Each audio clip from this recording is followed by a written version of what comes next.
welcome to the Zest, the official podcast of Orange Coast Magazine. I'm Chelsea Ranieri, and I am so excited to introduce today's guest. She is the best-selling and award-winning author of more than 20 novels, including the international blockbuster The Nightingale, my personal favorite, Firefly Lane, which became a Netflix series, and her most recently released book, The Women. Thank you so much for being here today, Kristin Hannah. Oh, thank you so much. It's great to be here. Of course. I was first introduced to your books through a book club that I'm in. Shout out to the book club. And I just completely fell in love with your writing and the characters. And in fact, one of our members named her daughter after your character, Lenny. So we are big fans, to say the least. Wow, that is so exciting. Tell her thank you. I appreciate that. I will. I've been very excited to get to talk with you, but I would love to start from the beginning of your story. And you lived in Garden Grove until third grade. And then in 1968, your dad took your family and a few friends on a road trip. Can you tell me about that? Yeah, third grade, 1968. And, we were a Southern California family. And my dad has always been an adventurer. He was born in Saskatchewan, and so came down to the U.S. to play hockey. And he's always gone, where nobody else went. And so he started to feel in 1968 like Southern California had traffic that was unbearable. And so off we went, in this Volkswagen bus.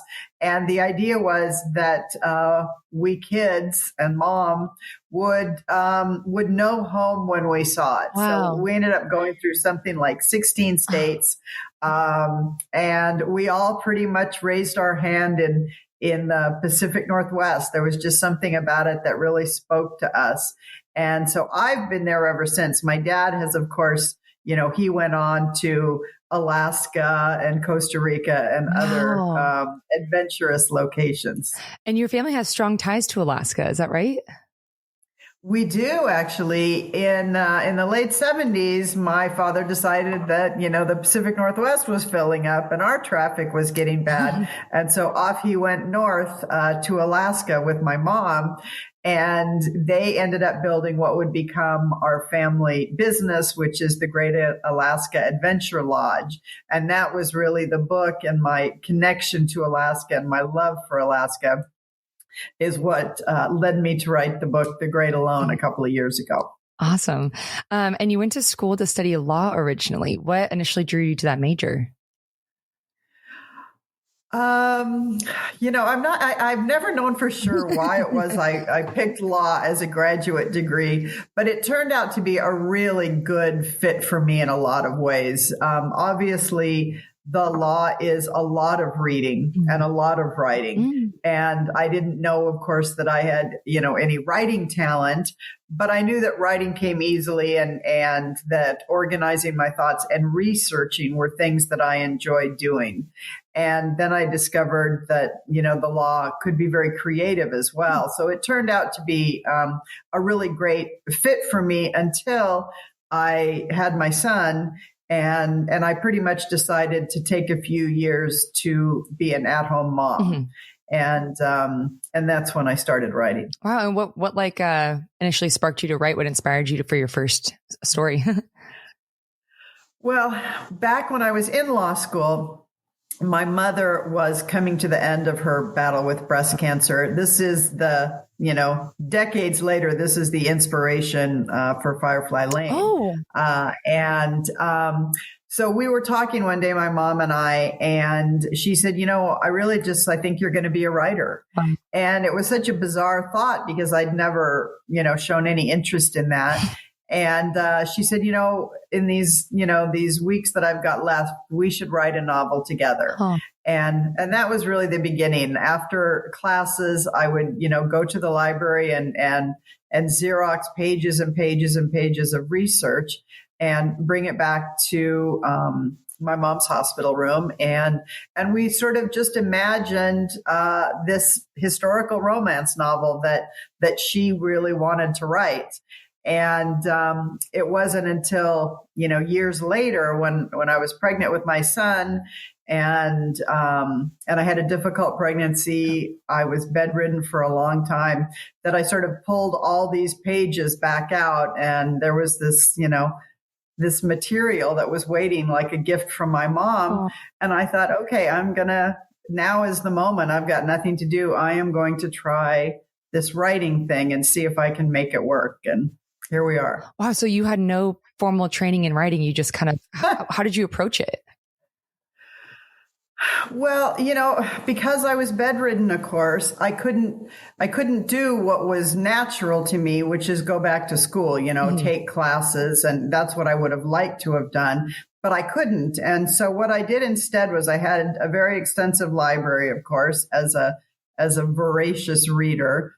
And so I got several of my favorite novels and I kind of deconstructed them and, just tried to teach myself what a novel was. And then I think with just, the confidence of youth, I just thought, how hard can this be? I'm just gonna, do it. And of course, it turns out the answer is hard, very hard. And I didn't end up having any talent out of the gate. And so, it took a long time, but I did discover from the very beginning that I loved the process of writing. And one of the things that's important if you've got, listeners who are, aspiring writers, the trick sometimes is just to have this confidence and to dive in and to not give up. You just have to keep believing in yourself, even when not only are the odds stacked against you, but the evidence coming across your desk seems to be that you will never get there. And that must have been really discouraging. I imagine. It was. But the writing, the process of writing it, and people know this just, I think, on their own. It's why journaling is so important and so effective. Just the process of writing, of giving into your imagination and spending time in that kind of a headspace is really valuable, whether you ever sell anything or become a published writer or not. Yeah. And was that book that you first wrote with your mom, did that become published? No, it was a terrible idea, but it took me 2 years to figure that out. And so by the end of the 2-year period, I had written and rewritten and fixed and clipped and changed this idea so much that I realized that I was now a better writer than this idea, and I needed an idea that gave me a better chance of actually succeeding. And so I put it all in a box. It's in my closet with a note on it that says, please do not publish even after my death. So what was the first book that you ended up publishing? I wrote the book I started after that actually was a book about a woman who goes north for the Klondike Gold Rush in Alaska. I think it was 1898 was the gold rush. And they literally, spend a lot of time walking to get into carrying stoves on their backs and everything they owned. And so, of course, I kind of started in Alaska and then came back to it 30 years later. Wow. So what initially drew you to historical fiction? Well, my mom and I both had a love of history, and she was a big reader of historical romance back in that time period. And so I think that's sort of how it started.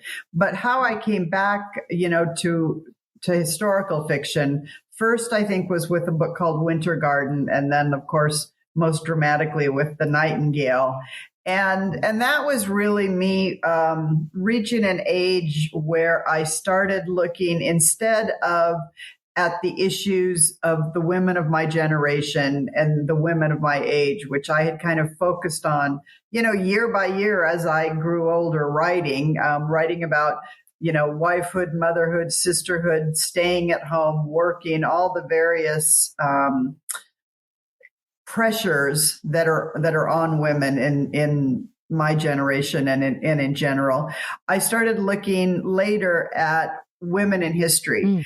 And I started realizing and discovering all of the fabulous and amazing women's historical stories that have been simply lost or marginalized or forgotten. And it became kind of a quest for me to unearth some of these stories and put them out there so that my daughter-in-law, my granddaughter, so that women coming up are taught and are aware of the strength and resilience of women. I love that. And how do you find a story that you want to eventually write about from history? Well, it was the first two times with both Winter Garden, which was set in World War II Russia, and The Nightingale, which is World War II France, discovering simply what women were doing, in the Winter Garden was set in what was then Leningrad, and Leningrad during the war was cut off from the mainland and became this city of women and children. And I thought, none of us know this. There's just, and so little of those stories had gotten out under Stalin. So it was a very lost story, and it was deeply dramatic and just heartbreaking. And in the research for that one, I came across the story of a young woman named Andrée Dujon, who at 19, I think, started one of the first escape routes out of Nazi-occupied France for downed airmen. And here's this young woman, saving these men, walking over the Pyrenees Mountains in her little espadrilles and risking her life on a daily basis to save people. And I was angry because with all of my knowledge of history and all of my reading about World War II, I had never read this story.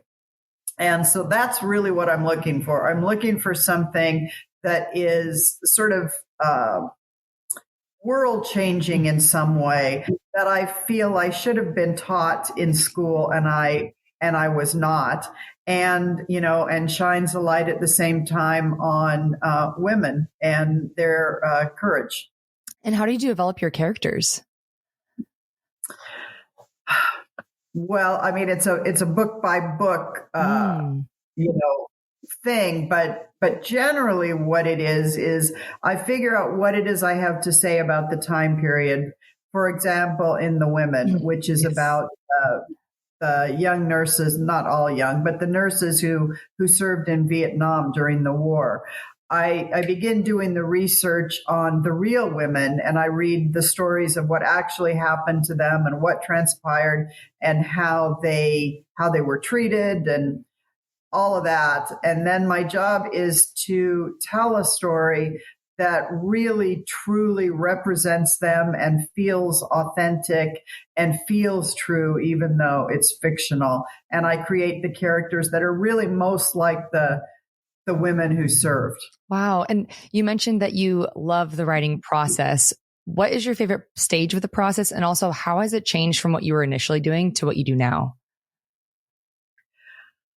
Let's see. My favorite part of the process, bar none, is editing. Oh, really? What I love is I've taken however long. It usually takes about a year to research, and then it takes about a year to write the first draft. Wow. And all of that is very exploratory. I never know exactly where I'm going, even though I have a very detailed outline.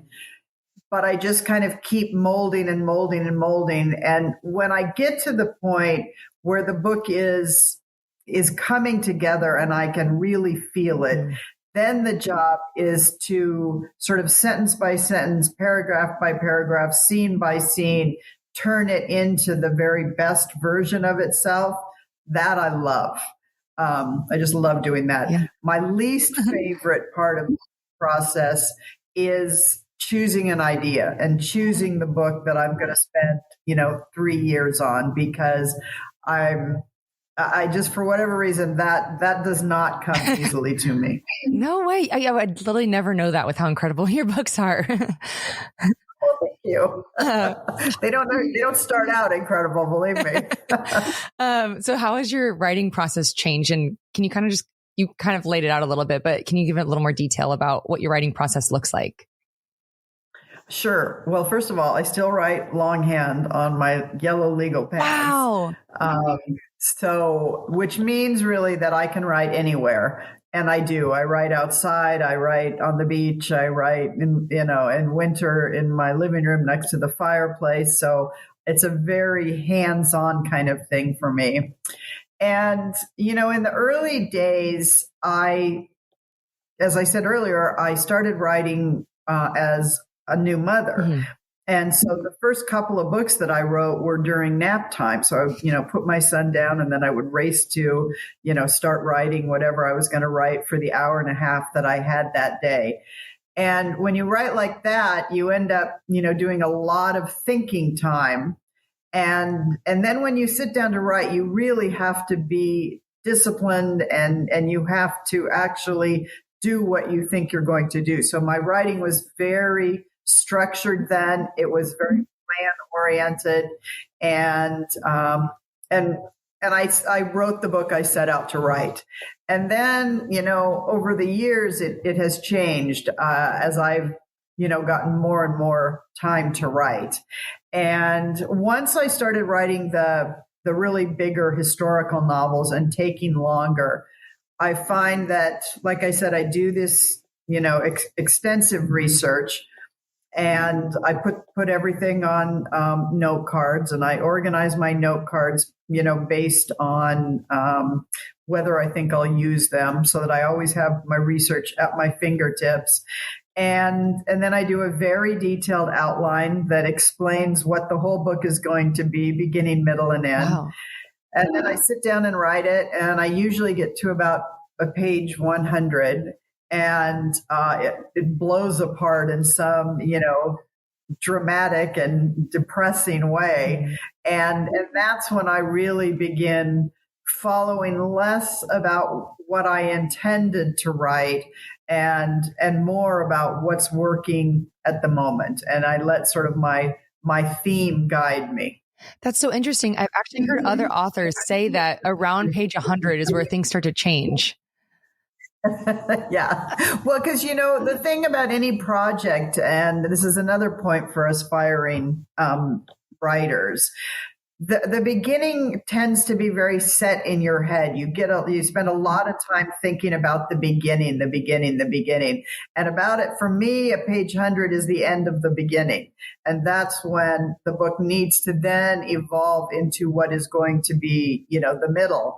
And that's when a lot of young writers kind of give up and decide, hey, I'll start something else that's more interesting because this is really hard right here. And that's, I think, when you have to buckle down and find your way, however it is you have to do that. How often do your outlines start to change after page 100? Always. Oh, really? Wow.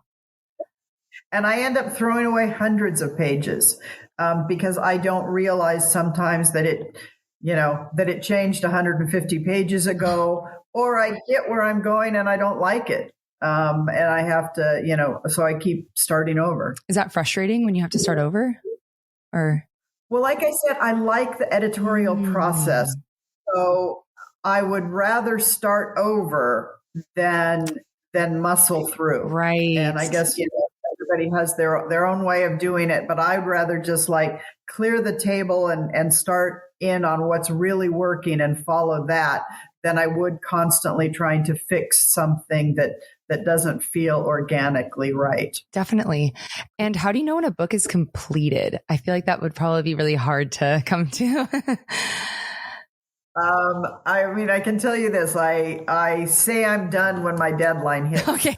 Because I would keep writing forever. I love that part of the process, and I love, just, making it better and better. But the truth is, you get to a point where you begin to realize that you are making changes that are inconsequential, and that's when you're just biding your time. And I think for me and for a lot of writers, it's a lot better and more entertaining to keep working on the book you're working on than it is to realize that you need a new idea and you have to start on something else. So true. So struggle and adversity are really common in your books. What about hardships do you find important to include?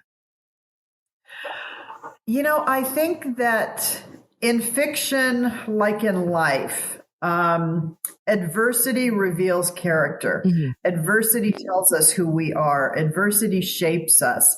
And I think that one of the things that at least I enjoy about fiction is the idea that you can learn from people, that you can watch people or characters stumble and fall and fail and pick themselves back up to try again. And I think that's really one of the most important lessons in life. Mm-hmm. In most things, you only fail if you quit or give up. And it's so important to me to show women, our strength, our durability, our grit. And I think a lot of the ways in which women show courage, are not valued as heroic endeavors. It's one thing to sort of be in a war and claim a hill or, those sorts of things. And sometimes, the strongest thing a woman can do is to be there for her child when she's terrified. Mm-hmm. And so I like to show all of those variations of women's bravery. Yeah. Which era has been your favorite to write about? This 60s and 70s was really fun. I remember it from my youth. I wasn't old enough to go to war or anything, but I do remember the division of the era. And of course, we all remember the fashion and the music. And so that was a really fun era to write about. Wow. And do you have any favorite characters or a favorite book that you've written? My favorite book, at the moment is The Women, and my favorite character is Frankie. Prior to this, the two real favorites were The Nightingale and Firefly Lane. And I think there's a real there's some connective tissue between Firefly Lane and The Women because of the 60s and the 70s and, women coming of age over a long period of time. So maybe I just like that. Yeah. Ooh, I can't wait to read The Women. That's our book club for next month. Thank you. So you mentioned Firefly Lane. I also mentioned that's my all-time favorite book. And I have never cried harder. I was sobbing so hard. I literally took a picture of it and sent it to my sister and was like, you need to read this book. But I read that, that is one of your most personal and autobiographical books. Can you tell me about that? Yeah, so the characters, Kate and Tully, are the same age that I am. They grew up in the town that I grew up in. Kate grew up in the house that I grew up in. They went to the University of Washington. They joined my sorority. They got their degrees in communications, which is what my degree is in. And so there was just a lot of overlap, and a lot of my memories of middle school and high school and college and young motherhood that came to play in Firefly Lane. And of course there was the music mm-hmm. and there was the fashion and all the moments that mattered to me. And then of course, overlaying all of that is Firefly Lane is the book where I was 40 and I finally went in search of my mother. I just felt this, missing of her so much when I hit 40. And the only way really for me to find her was to imagine her and to try to look at, her breast cancer, which was so impactful to me as a young person, and to try to see what it was like from her perspective, because I was just too young to, think about that at the time. And so, it was the story of Kate and her daughter, Mara, are really my mom and I in a lot of different ways and a lot of different versions. And interestingly enough, I didn't realize at the time, but I learned afterwards that I started the book at exactly the age she was when she was diagnosed with breast cancer. And I finished it at exactly the age she was when she died. Oh my God, that gave me chills. Wow. I know. I just felt like she was like she was there beside me all the time. And I love that she thought that you would be a writer, and then that all came together. That's such a nice full circle moment. So your latest novel, as we touched on, The Women, is centered on a woman who goes to war in Vietnam. What inspired you to write this book? Well, so I was a child during the Vietnam War. And as I said earlier, I always remembered the anger, the chaos, the division, the protests, what was going on in my youth. It cast a big shadow across my youth. And we all watched the news then. It was the same news. We had 3 channels. Walter Cronkite told us what was going on. We believed everything, he said. And my best girlfriend, when I was, I guess, 10, her father served in Vietnam and was shot down and was missing. And so in those days, we wore these prisoner of war bracelets. And it had the serviceman's name and the date that he was lost. And the idea was that you wore these in remembrance until he came home. And so my guy never came home. And so I wore this bracelet for years and years and years. And it meant that him and his loss was always, sort of front and center in my life. And then, of course, I saw later how the Vietnam vets were treated when they came home. And that made a big impression on me. So I wanted to write this book for years and years. And I first submitted an idea set in the Vietnam era to my editor in 1997. And she very wisely said, Kristin, you aren't old enough and the world's not ready for this story yet. And so why don't you wait and, do something else? And so I did. I waited. And every couple of years I would think back and think, is this the moment? Am I ready to do it? Do I want to, tackle Vietnam right now? And I kept waiting and waiting. And then in March of 2020, when we in Seattle were on lockdown, I was watching the news and seeing what was going on in the country, the anger, the chaos, the turbulence. And it all felt very Vietnam era again to me. Wow. And so that made me start thinking, I wonder if Vietnam is relevant again now. I wonder if this is my opening. And then I was watching the nurses and the doctors who were the front line of the pandemic. And, they were not being supported the way I felt they should in a lot of instances. I knew how hard they were working. And I knew what they were sacrificing. We all did. And so that's when it all sort of came together to me, the nurses and Vietnam. And I thought, this is the perfect time for this story. Wow. I can't wait to read it. What do you hope readers walk away with after reading it?